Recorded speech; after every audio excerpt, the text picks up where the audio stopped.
इनके द्वारा अरुणाचल प्रदेश की खूबसूरती पर भी एक कविता लिखा गया है। हरियाली से भरा अरुणाचल। नीत उठ गुनगुनाता, हर जीव की एक ही प्रथा, सरल जीवन शैली का गाथा, गौरव का यहाँ पर्वत माथा, छनक उठती हर पाँव में पायल, वैभव सुंदर दृश्य देखता चल, यह है हरियाली से ढका अरुणाचल। नमस्कार, मैं आनंद, आप देख रहे हैं राष्ट्रीय दृष्टि। आज हम आपकी मुलाकात जिनसे करवाने वाले हैं उनका नाम है प्रेम कुमार सोनार। पेशे से एक शिक्षक है जो अरुणाचल प्रदेश की सरकार उनकी सरकारी नौकरी है अरुणाचल प्रदेश में शिक्षक के तौर पे।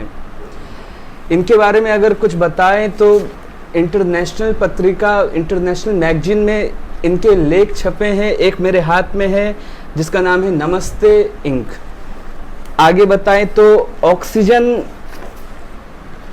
पेन में भी है और काफ़ी कुछ है जो शायद मुझसे बेहतर इनकी आवाज़ में सुन के आपको ज़्यादा बेहतर लगेगा।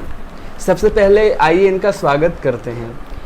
प्रेम कुमार सोनार जी, आपका स्वागत है। दृष्टि को मेरा बहुत बहुत धन्यवाद। आप लोग आए मेरा इंटरव्यू लेने के लिए, मैं अपना आभार प्रकट करता हूँ। और जितने भी हमारे दर्शक सुन रहे हैं, आप सबको भी नमस्कार। एक शिक्षक के तौर पे आप काम कर रहे हैं अरुणाचल प्रदेश में, सरकारी स्कूल में आप शिक्षक हैं जी। इसके साथ साथ आप गीत भी लिखते हैं और जैसा कि यहाँ पर आपको गवर्नमेंट की तरफ से भी एक सरकारी सर्टिफिकेट है जिसमें एप्रिसिएशन सर्टिफिकेट आपको मिला हुआ है, पैट्रियोटिक देशभक्ति गीत। जी जी। आपके और आपकी पार्टी को। जी। तो क्या सफ़र था? शिक्षक भी हैं, एक लेखक भी हैं, पेंटिंग भी आप करते हैं। ये स्टोरी कैसे चली वो आपसे जानेंगे। उससे पहले बता दें कि काफ़ी महत्वपूर्ण विषय पर इनके लेख प्रकाशित हुए हैं। चलिए इनसे आगे जानते हैं। पहले तो एक टीचर होते हुए राइटर कैसे बने? शुरू में मैं जब टीचर बना तो मेरा केंद्र जो है, मेरा बिंदु था कि बच्चों को पढ़ाएं अच्छी तरह से। और फिर 1990 में मैंने सोचा कि कुछ मैं लिखूं। तो 1990 में मैं जब भालुकपोंग सेकेंडरी स्कूल में था, उस समय में मैंने पहला गीत लिखा था जी। और अपना ही सुर दे करके उसे बच्चों से गवाया था। तो स्कूल के बच्चे काफ़ी प्रभावित हुए और उन्होंने अच्छी तरह से गाया। और जब मैं वो गीत को लेकर के बच्चों को गवाया, लोगों ने सुना। और एक बार ऐसा फंक्शन भी हुआ था सेजुसा हायर सेकेंडरी स्कूल में जी। जो कि हम लोग भालुकपोंग से जा कर के बच्चों को वो गीत पेश करने का मौका मिला। तो इसी तरह से फिर मैं अगला गीत लिखा, तीसरा गीत लिखा, हिंदी में लिखता था मैं। और फिर वो श्रृंखला जारी रहा, वो श्रृंखला जारी रहा। उसके बाद में फिर मैं कुछ साल पहले, करीब 10 साल पहले, मैं जब नामपुंग में था जी, तो मैंने पोइट्री अंग्रेजी में लिखना शुरू किया और हिंदी में भी लिखना शुरू किया। काफ़ी मतलब पत्रिकाओं में या मैगजीन्स में, अरुणाचल टाइम्स में, उसके बाद में असम ट्रिब्यून में मेरा पोएम सब छपा था। तो उसके लिए मेरा और प्रोत्साहन बढ़ते गया। उसके बाद में मैं फिर सोचा कि क्यों ना मैं अंग्रेजी में लिखूं। अंग्रेजी में लिखा, ऐसे लिखते गया। उसके बाद में मैं ऐसे रखते गया, डंपिंग करते गया जी। तो ऐसा समय आया कि मुझे एक बार केरला से तिरुअनंतपुरम से एक चीफ एडिटर जो डॉक्टर विजय नायर हैं, उन्होंने मुझे एक इनविटेशन भेजा कि आपका लेख जो है हमने फेसबुक में देखा है, आप यहाँ कंट्रीब्यूट कर सकते हैं।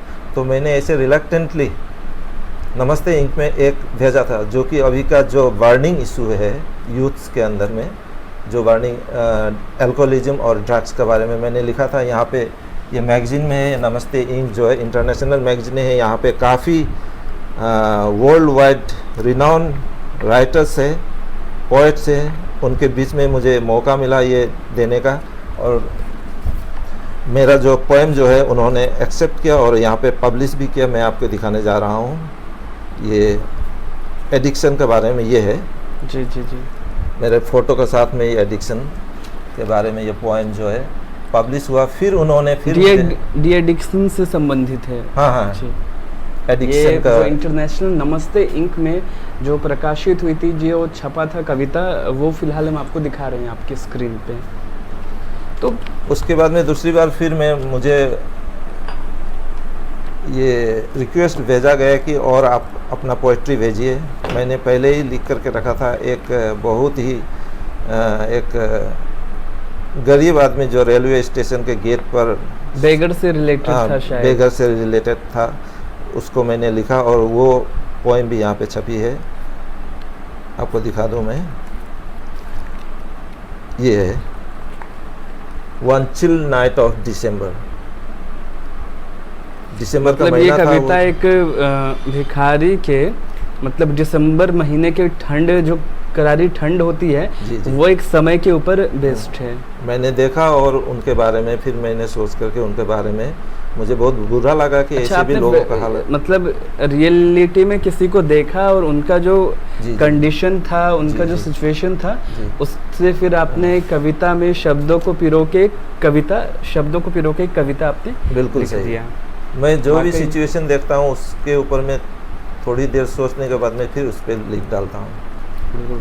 हिंदी में भी लिखता हूँ और अंग्रेजी में भी लिखता हूँ। बहुत सारे ऐसे इंसिडेंसेस हुए, जैसे मैं फ़्लाइट में जा रहा हूँ तो उस वक्त भी मैंने कविता लिखी थी एक अंग्रेजी में। तो पहली बार जो कविता लिखने का मतलब वो शुरुआत कैसे हुई इसकी? शुरुआत ऐसे हुई कि एक बार स्कूल का प्रोग्राम चल रहा था, मैंने कुछ गीत, वो जो बच्चों वाला आपने बताया, वो गीत जो है मैं प्रैक्टिस करा रहा था बच्चों को कि आप लोग ये गीत गाइए। किसी ने बोला अरे ये तो क्या, ये गीत में हम लोग क्यों गाएं, ये इतनी अच्छी नहीं है। फिर मैंने सोचा मैं खुद अपना लिख करके बच्चों को सिखाऊं। इसी तरह से ये सिलसिला जारी रहा और मैं लिखते गया। आप गीत लिखते हैं, कविता लिखते हैं, इस बारे में हमने जाना। आप पेंटिंग भी करते हैं। कितने भाषाओं में लिखते हैं आप? मैं 2 भाषाओं पे लिखता हूँ, अंग्रेजी और हिंदी में। और मैंने आसामीस में भी एक गीत लिखी है। ओके। आसामीस में भी मैंने एक लिखी है और नेपाली में भी लिखता हूँ। क्या से संबंधित है ये 2 गीत? वो जो कार्बी आंगलोंग में 2 हमारे जो कलाकार थे, जो 2 यूथ का जो मर्डर हुआ था, पीट के मारा गया था, काफ़ी दुखद घटना थी वो। उस पर मैंने आसामीस में गीत लिखा था, लेकिन वो सब अभी पब्लिश नहीं हुआ है, ऐसे पड़ा हुआ है। उसका धुन भी बनाया हुआ है, लेकिन वो कोई नहीं गा रहा है। आशा करते हैं भविष्य में जल्दी मतलब उसे पब्लिश किया जाए और लोगों के सामने वो प्रस्तुत हो। हाँ, मैं सोचता हूँ हमारे बीच हैं, हमारे साथी हैं, हमारे भोरदुनसा के बहुत सारे सिंगर्स हैं। उसी बीच हमारे एक टीचर है कर्नस सोनार बोल के, वो मेरे रिलेटिव भी है, वो बहुत अच्छा गाते हैं। आज सुनाएंगे उनके सुर में मेरा लिखा हुआ गीत जो अरुणाचल के बारे में है। प्रेम कुमार सोनार द्वारा जो गीत लिखे गए हैं, जल्दी इनके एक मित्र हैं जिनका नाम आपने बताया, कर्नस सोनार, जिनके आवाज़ में आपको वो गीत सुनने का आनंद मिलेगा कुछ ही देर में। आगे आपसे ये जानना चाहेंगे कि हर एक चीज़ मतलब क्या है, राइटिंग हो, पेंटिंग हो, ये काफ़ी एक आर्टिस्टिक मतलब एक कलाकारी है। और कलाकारी में कहा जाए तो कुछ एक प्रेरणा ज़रूर रहती है, किसी चीज़ से हम प्रभावित होते हैं या प्रेरित होते हैं। तो मेन प्रेरणा का स्रोत क्या था? प्रेरणा जो है इंस्पिरेशन, या आपको किस चीज़ से प्रेरणा मिलती है जो इस बहाव में आप जा रहे हैं, पोइट्री राइटिंग, सॉन्ग राइटिंग और पेंटिंग में? इन रिगार्ड टू पेंटिंग, हम जब स्कूल में थे, तेजो हायर सेकेंडरी स्कूल में, तो हमारे एक आर्ट टीचर हुआ करते थे जी, जो कि बहुत अच्छा आर्टिस्ट थे। हम लोगों को काफ़ी उन्होंने सिखाया। वो मतलब आपके टीचर थे? टीचर वो कलकत्ता के थे, बोस सर उनका नाम है, बोस।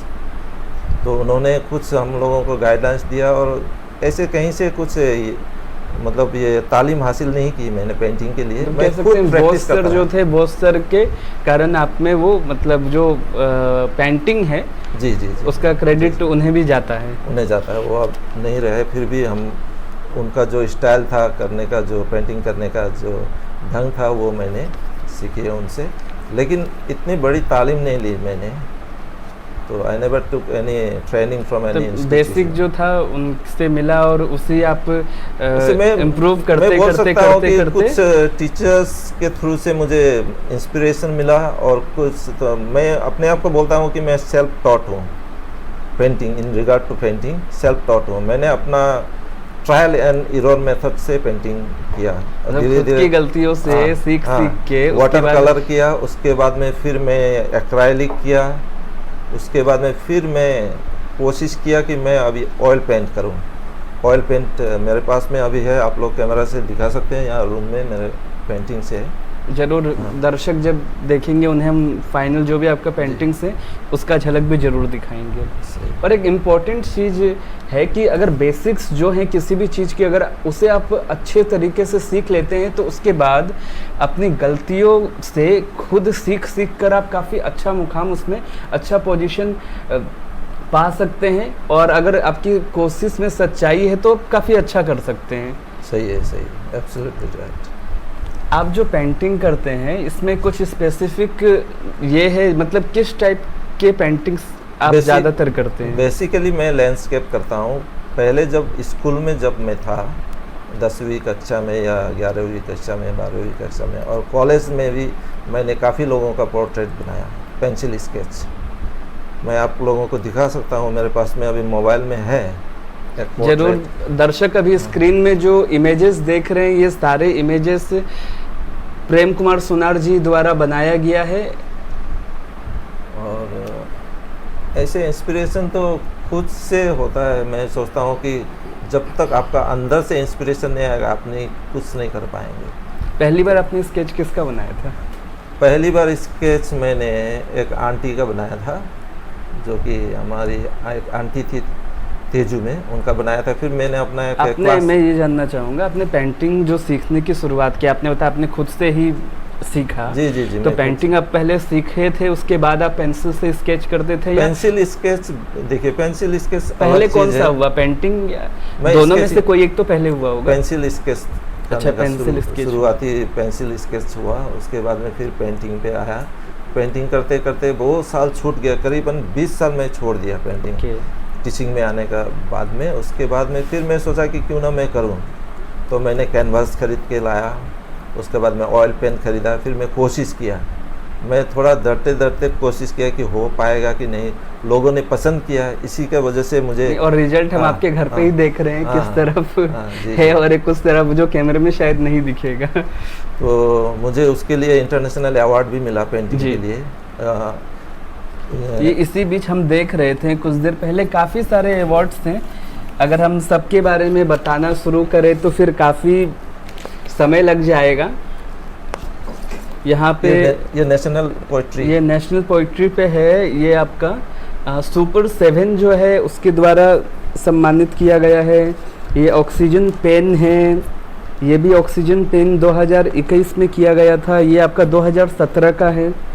काफ़ी कुछ है, मतलब लेखक कहा जाए तो मतलब एक ख्यालों के समुंदर में डूबकर शब्दों को पिरोते हुए बना देना काफ़ी डीपली सोचने का काम रहता होगा। बहुत डीपली सोचना पड़ता है। जब मुझे बुलावा आया, इनविटेशन आया कि आप यहाँ पे लिखिए इंटरनेशनल क्रिएटिव राइटिंग, तो उनका मैंने वो सब वो डिटेल जब मैंने छानबीन किया तो वहाँ पे बहुत बड़े बड़े राइटर्स और पोइट्स जो कि एंथोलॉजी ऑलरेडी पब्लिश कर चुके हैं, कई बुक्स पब्लिश कर चुके हैं, तो उन लोगों का बीच में मैं मतलब बहुत ही मतलब छोटा महसूस करता था।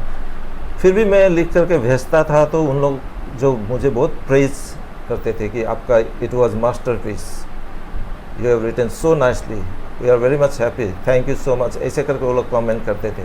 तो मुझे अच्छा लगता था। वो कमेंट्स आपके जो यहाँ अप्रिसिएशन सर्टिफिकेट्स काफ़ी सारे हैं, उसमें भी एक्सीलेंस रिफ्लेक्ट हो रहा है यहाँ पे। और विजुअल आर्ट्स के लिए ऑक्सीजन पेन से मुझे ये पेंटिंग के लिए दिया गया एक्सीलेंस। मैंने आपको शुरुआत में ही बताया था कि प्रेम कुमार सुनार जी कविता लिखते हैं और गीत भी लिखते हैं।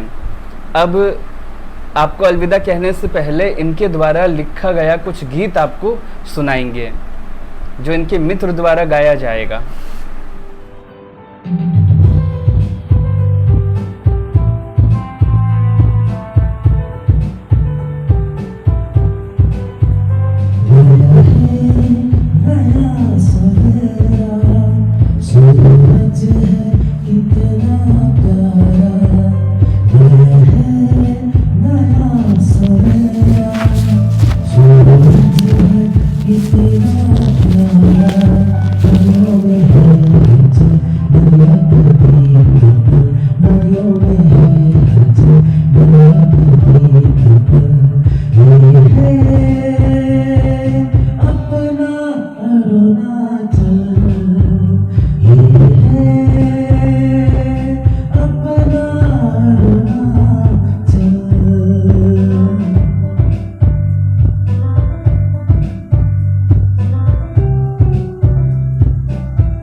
और इनके द्वारा अरुणाचल प्रदेश की खूबसूरती पर भी एक कविता लिखा गया है, तो एक कविता हम जरूर सुनना चाहेंगे जो आपने अरुणाचल प्रदेश पे लिखा है, सुनाइए जरा। बिल्कुल सर। कविता का शीर्षक है हरियाली से भरा अरुणाचल। नीत उठ गुनगुनाता हर जीव की एक ही प्रथा, सरल जीवन शैली का गाथा, गौरव का यहाँ पर्वत माथा, छनक उठती हर पाँव में पायल, वैभव सुंदर दृश्य देखता चल, यह है हरियाली से ढका अरुणाचल। विभिन्न वनस्पतियों का संग्रह यहाँ, वन्य प्राणियों का झुंडे है जहाँ, उछल कूद करती नदियों का धारा, झरने बनाते संगीत प्यारा, शिखर पर चमकते अनगिनत मोती, लगता जैसे जल रहे हों दिव्य ज्योति, हर्ष उल्लास का माहौल हर पल, वैभव सुंदर दृश्य देखता चल, यह है हरियाली से ढका अरुणाचल। यह हरियाली से भरा अरुणाचल। जी जी, आगे भी है और भी है, अभी समय का थोड़ा पाबंदी है इसलिए मैं पूरा नहीं सुनाऊंगा। जरूर आपसे दोबारा पूरा कविता सुन के हम जरूर कोशिश करेंगे कि उसे दर्शक के सामने प्रस्तुत किया जाए। आपने इतना समय दिया राष्ट्रीय दृष्टि को, उसके लिए धन्यवाद। धन्यवाद, आप सभी के धन्यवाद, दर्शकों को भी धन्यवाद। आप लोग आए और मेरा इंटरव्यू लिए, ऐसा पहली बार हो रहा है कि मैं एक कैमरे को फेस कर रहा हूँ और आप लोगों से इतना मतलब अपना जो वक्तव्य, अपना जो सोच है आप लोगों ने बांटने का मौका दिया, इसके लिए बहुत बहुत धन्यवाद। इनके द्वारा अरुणाचल प्रदेश की खूबसूरती पर भी एक कविता लिखा गया है, हरियाली से भरा अरुणाचल। नीत उठ गुनगुनाता हर जीव की एक ही प्रथा, सरल जीवन शैली का गाथा, गौरव का यहाँ पर्वत माथा, छनक उठती हर पाँव में पायल, वैभव सुंदर दृश्य देखता चल, यह है हरियाली से ढका अरुणाचल।